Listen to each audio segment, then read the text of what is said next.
நண்பர்களுக்கு வணக்கம். இந்த வீடியோல நம்ம ஒரு சூப்பரான விஷயத்தை பத்தி தான் பார்க்க போறோம். என்ன அப்படின்னு பாத்தீங்கன்னா, நம்மளுடைய இஸ்ரோ இன்னைக்கு பார்த்தா ஒரு மிகப்பெரிய ராக்கெட்டை விண்ணில் செலுத்திருக்காங்க. நிறைய முறை நம்ம ராக்கெட்லாம் அனுப்புறோம். இது ஏன் ஸ்பெஷல் அப்படின்னு பாத்தீங்கன்னா, கிட்டத்தட்ட 4000 டன் எடை கொண்ட சேட்டலைட்டை இது சுமந்து செல்லுது. இது சாதாரண விஷயம் கிடையாது. எல்லா நாட்டாலும் இதை பண்ணிடவும் முடியாது. அதை பத்தி நான் ஃபுல் வீடியோ பார்க்கலாம். அங்க வீடியோக்குள்ள போ.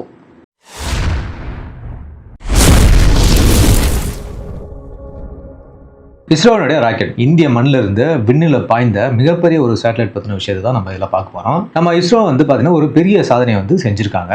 அவங்க இது வரைக்கும் இல்லாத மிகவும் கடினமான தகவல் தொடர்பு சேட்டலைட்டை பார்த்தீங்கன்னா அவங்களுடைய சொந்த ராக்கெட் மூலமாக இன்னைக்கு அனுப்பியிருக்காங்க விண்வெளிக்கு அப்படின்னு தான் நம்ம இதை பார்க்கணும். என்ன ஸ்பெஷல் இதில் அப்படின்னு நம்ம பார்க்கும்போது, இந்த ராக்கெட்டோட பேர் என்னன்னு பார்த்தீங்கன்னா LVM3M5 அப்படின்னு சொல்றாங்க. அதனுடைய அப்ரிவேஷன் என்னன்னு பார்த்தீங்கன்னா லான்ச் வெஹிக்கிள் மார்க் 3 மிஷன் 5 அப்படின்னு பேரை வச்சிருக்காங்க. இது பார்க்க பார்த்தீங்கன்னா ஒரு பிரம்மாண்டமா இருக்கிறதுனால இதுக்கு பாகுபலி ராக்கெட் அப்படின்னு ஒரு பேரு செல்லமா இஸ்ரோ சர்க்கிள்ல சொல்றாங்க அப்படின்னு சொல்லப்படுது. இது சுமந்துட்டு போற சேட்டலைட்டோட எடை பாத்தீங்கன்னா கிட்டத்தட்ட 4410 கிலோன்னு சொல்றாங்க. ஆல்மோஸ்ட் பாத்தீங்கன்னா 4.5 டன் வருது இதோட வெயிட் மட்டுமே. சாதனை என்ன அப்படின்னு நம்ம பார்க்கும்போது, இந்திய மண்ணில இருந்து நம்ம நாட்டு ராக்கெட் மூலமா, அதாவது GTO சொல்லக்கூடிய ஜியோ சிங்க்ரனைஸ் டிரான்ஸ்ஃபர் ஆர்பிட் அப்படின்னு சொல்றாங்க. இதுல இருந்து இது ஏவப்படுறது மிக கடினமான விஷயமா பார்க்கப்படுது. இந்த கனமான ஒரு சேட்டலைட்டை எடுத்துட்டு போறது தான் இதனுடைய மிகப்பெரிய சாதனையாவே நம்ம பேசுறோம். இஸ்ரோவுக்கு இது ஒரு மிகப்பெரிய மைல்கல் அப்படின்னு சொல்ல போறாங்க. ஏன் இது ரொம்ப முக்கியம் அப்படின்னு பாத்தீங்கன்னா, இது வரைக்கும் 4000 கிலோவுக்கு மேல இருக்கிற கனமான சேட்டலைட்டை ஏவுறதுக்கு இஸ்ரோ பிரான்ஸ் நாட்டை சேர்ந்த ஏரியன் ஸ்பேஸ் அப்படின்னு கூடிய நிறுவனத்தோட ராக்கெட்டுகளை தான் பாத்தீங்கன்னா நம்பி இருந்தாங்க. உதாரணமா பாத்தீங்கன்னா 2018 நம்ம ஏவப்பட்ட GSAT-11, அதாவது இது கிட்டத்தட்ட ஒரு 5854 கிலோ எடை கொண்ட ஒரு சேட்டலைட். இந்த சேட்டலைட்டை பாத்தீங்கன்னா பிரெஞ்சு கயானால இருந்தா நம்ம இதை ஏவணும். இப்போ நம்மளுடைய LVM3 ராக்கெட் மூலமா இந்த சேட்டலைட்டை விண்வெளி அனுப்புறது மிகப்பெரிய ஒரு சாதனையா பாக்குறாங்க. விண்வெளி பயணத்துல இந்தியாவுக்கு ஒரு முழு செல்ஃப் ரிலையன்ஸ் கிடைச்சிருக்கு அப்படின்னு தான் நம்ம இதை பார்க்கணும் அப்படின்னு சொல்லப்படுது. சரி, இந்த சேட்டலைட்டோட பேர் என்ன அப்படின்னு நம்ம பார்க்கும்போது,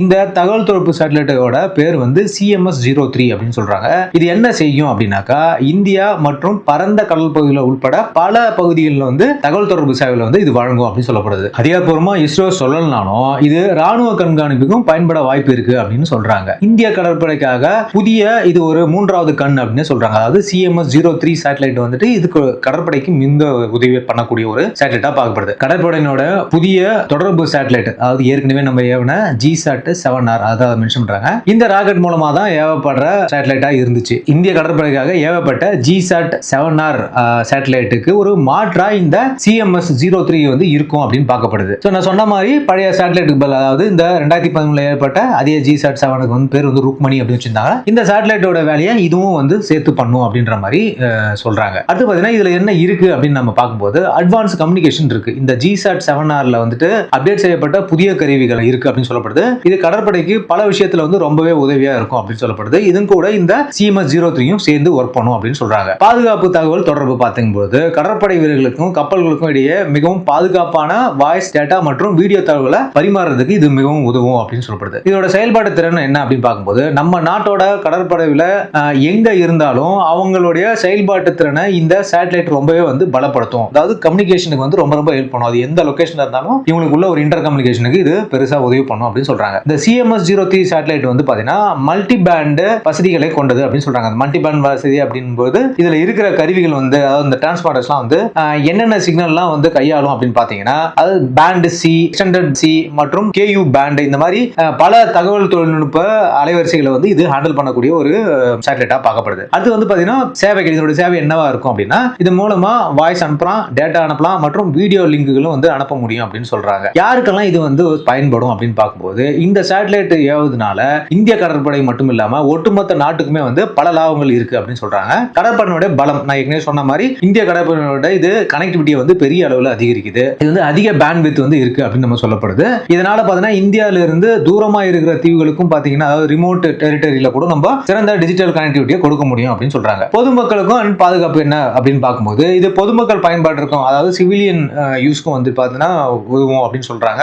கூடவே நாட்டினுடைய பாதுகாப்பு தேவையோட முக்கியத்துவத்தையும் இது பூர்த்தி செய்யும் அப்படின்னு சொல்லப்படுது. ஸ்ட்ராட்டஜிக் அப்ளிகேஷனுக்கு தான் இது ரொம்ப பயன்படும் அப்படின்னு சொல்றாங்க. ஸ்ட்ராட்டஜிக் அப்ளிகேஷன் சென்ஸ் எல்லாமே கம்யூனிகேஷனுக்காக, நேவல் கம்யூனிகேஷனுக்கு இது முழுக்க முழுக்க யூஸ் பண்ணப்படும் அப்படின்னு சொல்றாங்க. இந்த LVM3 ராக்கெட்டோட சைஸ் என்ன அப்படின்னு அப்படின்னு பார்க்கும்போது கிட்டத்தட்ட இது வந்து 43.5 மீட்டர் உயரம் வந்து இருக்கு அப்படின்னு சொல்லக்கூடியது. 3 நிலைகளை கொண்டது. நீங்க அந்த வீடியோல பாத்தீங்கன்னா தெரியும், ஒன் பை ஒன்னா அது வந்து ஸ்பிளிட் ஆயிட்டே போயிட்டே இருக்கும் லான்ச் பண்ணதுக்கு அப்புறம். பக்கவாட்டுல இருக்கிற 2 சாலிட் மோட்டார்ஸ் வந்து இருக்கு. அது பேர் வந்து S200 அப்படின்னு சொல்றாங்க. அதான் பூஸ்டர்னு சொல்லப்படுது. இதுதான் வந்து ராக்கெட் கிளம்புவதற்கு தேவையான பெரிய உந்து சக்தியை வந்து கொடுக்குது அப்படின்னு சொல்றாங்க. அதாவது இந்த அட்மாஸ்பியரை கடக்கிறதுக்கு முன்னாடி அதுக்கு தேவைப்படக்கூடிய அதிக திறனை வந்து இந்த பூஸ்டர்ஸ் தான் கொடுக்குது அப்படின்னு சொல்லப்படுது. மையத்துல வந்து பாத்தீங்கன்னா திரவ எரிபொருள் வந்து பயன்படுத்துறதுக்கு ஒரு பெரிய நிலை இருக்குன்னு சொன்னாங்க. அது L110 அப்படின்னு சொல்றாங்க. மேல மிகவும் சக்தி வாய்ந்த கிரையோஜெனிக் நிலை, அதாவது C25 இருக்கு. அதாவது கிரையோஜெனிக் இன்ஜின் நம்ம யூஸ் பண்றோம். அந்த இன்ஜின் வந்து மேல இருக்கு அப்படின்னு சொல்றாங்க. இந்த பாகுபலி ராக்கெட் வந்து பாத்தீங்கன்னா சந்திரயான் 3 வந்து நிலவுக்கு வந்து வெற்றிகரமா கொண்டு போய் சேர்த்ததுல வந்து மிகப்பெரிய பங்கு வகிச்சது அப்படின்னு நம்ம சொல்றோம். அதே சக்தி வாய்ந்த ராக்கெட் குடும்பத்தை சேர்ந்தது தான் இப்போ இந்த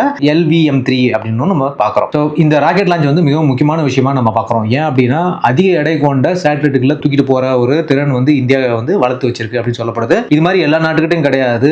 குறிப்பிட்ட ஒரு சில நாடுகள் தான் வந்து நம்ம ஒரு வசதியை வச்சிருக்காங்க. அமெரிக்காட்ட இருக்கு, சைனாட்ட இருக்கு, ரஷ்யாட்ட இருக்கு, அது பாத்தீங்கன்னா பிரான்ஸ் கிட்ட இருக்கு, அப்புறம் நம்ம கிட்ட தான் இருக்கு அப்படின்னு சொல்லப்படுது. ஏன்னா சேட்டலைட்ல வந்து இந்த ஒரு 5-6 நாடுகள் மட்டும்தான் அதாவது அதிக வெயிட் கொண்ட சேட்டலைட்டுகளை விண்ணுக்கு அனுப்பக்கூடிய ராக்கெட்டுகளை வச்சிருக்காங்க அப்படின்னு சொல்லணும். அதனாலதான் நம்மளுடைய பாகுபலி ராக்கெட் வந்து மிக பெருமையான விஷயமா பார்க்கப்படுது. இன்னைக்கு சயின்டிஸ்ட் எல்லாம் வந்து டிவில நீங்க பார்க்கும்போது பேசியிருப்பாங்க, ரொம்பவும் வெற்றிகரமா இந்த ராக்கெட் லான்ச் வந்து அமைஞ்சிது அப்படின்னு நம்ம பார்க்கிறோம். இந்த சேட்டலைட் மூலமா நம்மளுடைய கடல் படைக்கு தேவைப்படக்கூடிய கம்யூனிகேஷன் சிஸ்டம் எல்லாமே வந்து பூர்த்தி அடையும் அப்படின்னு நம்புறாங்க. ஓகே மக்களே, இந்த லான்ச்சை பத்தின வீடியோ நான் உங்களுக்கு சொல்லியிருக்கேன். கண்டிப்பா இது இன்ஃபர்மேட்டிவா இருக்கும் நான் நம்புறேன். வீடியோக்கு லைக் பண்ணுங்க, உங்க ஃப்ரெண்ட்ஸ்க்குலாம் ஷேர் பண்ணுங்க, நம்ம சேனலுக்கு சப்ஸ்கிரைப் பண்ணுங்க, உங்க கருத்துக்களை கமெண்ட் பண்ணுங்க. மீண்டும் அடுத்த ஒரு நல்ல வீடியோட உங்களை சந்திக்கிறேன். அது வரைக்கும் தேங்க்யூ, பை, ஜெய்ஹிந்த்.